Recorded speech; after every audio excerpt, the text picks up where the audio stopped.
जय गुरु। नमस्कार मित्रों, ईश्वर से प्रार्थना है आप सबों की मंगल कामना की।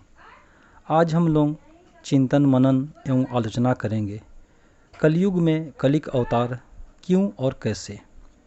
भगवान श्री कृष्ण कहते हैं श्रीमद् भागवत गीता में, यदा यदा ही धर्मस्य ग्लानिर्भवति भारत अभ्युत्थानम सधर्मस्य तदात्मानं सृजाम्यहम् परित्राणाय साधूनां विनाशाय च दुष्कृतां धर्म संस्थापनार्थाय संभवामि युगे युगे। एवं श्री रामचरित्र मानस में है, जब जब हुई धर्म की हानि बढ़ही असुर महाअभिमानी, तब तब धई प्रभु मनुज शरीरा हरई कृपा निधि सज्जन पीरा।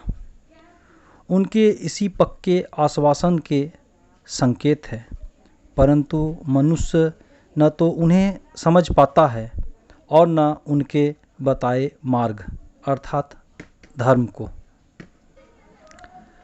गीता में भगवान श्री कृष्ण ने कहा है, जब जब ही धर्म की ग्लानि व अधर्म का प्रादुर्भाव होता है, तब तब ही मैं स्वयं को सृजन करता हूँ। भगवान के विषय में हम लोगों की धारणा है कि विश्व दुनिया के मालिक, सर्वव्यापी, निराकार, दृष्टि के अगोचर आकाश में विराजमान है। इस रूप में जो विश्वात्मा है, क्षुद्र मानव कैसे उसकी कल्पना कर पाएगा। जो गुणातीत कारण रूप से पूरे विश्व में परिव्याप्त है, उनकी धारणा करना क्या मनुष्य के लिए संभव है।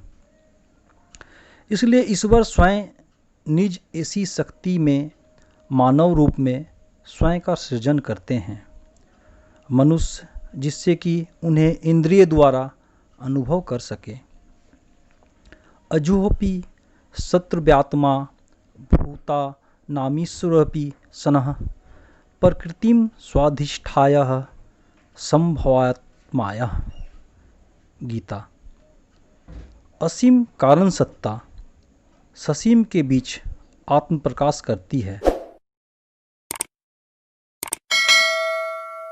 मनुष्य के बीच अति निकटतम परम बांधव बनकर मनुष्य उन्हें गुरु रूप में ग्रहण कर नितांत अपना परम हिताकांक्षी के रूप में आत्मनिवेदन करता है एवं प्रेम करता है, और इस प्रेम के माध्यम से ही वे मनुष्य के अंदर की भगवत्ता को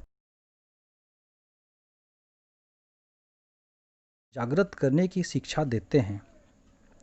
इसलिए यह नर रूपी नारायण ही मनुष्य के एकमात्र अनुसरणीय है।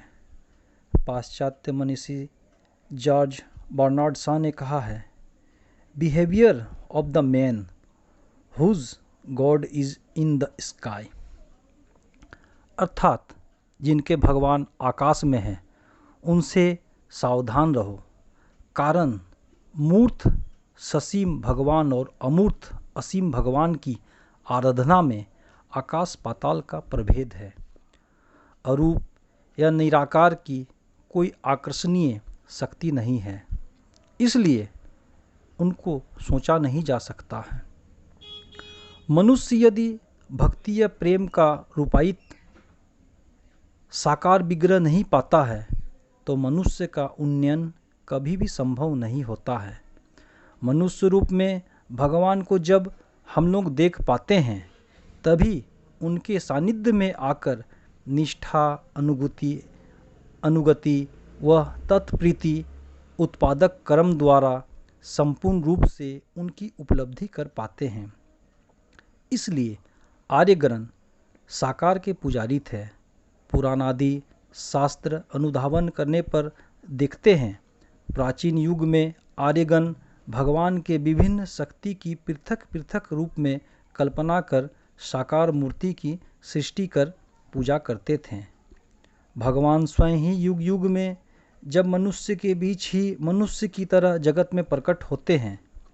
ये मनुष्य भगवान ही हम लोगों के आराध्य है, वे ही है मनुष्य के एकमात्र वांछित है। प्रत्येक शब्द के अंदर उसका यथार्थ अर्थ है एवं उसी अर्थ के द्वारा वस्तु के विषय में सम्यक ज्ञान लाभ किया जा सकता है। भगवान, भग जोड़वत, सत्ता, भगवत, प्रथम एक वचन में भगवान, जैसे कि रूपवान, ज्ञानवान, गुणवान इत्यादि। इन सारे शब्दों का अर्थ ही उनके परिचय में निहित है।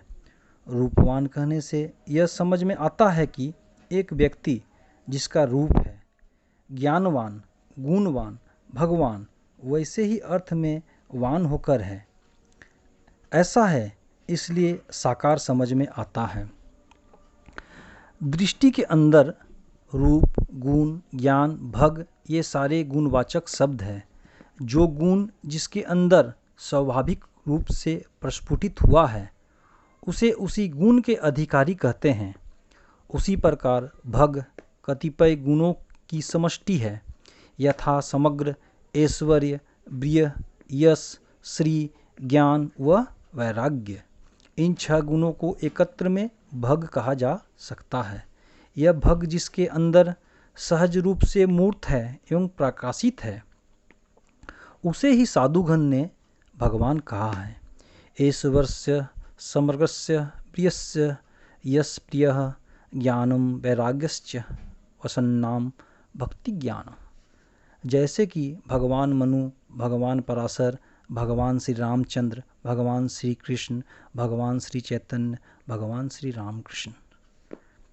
जगत के समस्त ऐश्वर्य, ज्ञान, प्रेम व क्रम जिसके अंदर सहज उत्सारित है और जिनके प्रति आसक्ति से मनुष्य के जीवन व जगत के समस्त विरोधों का चरम समाधान लाभ किया जा सके, वही है मनुष्य के भगवान।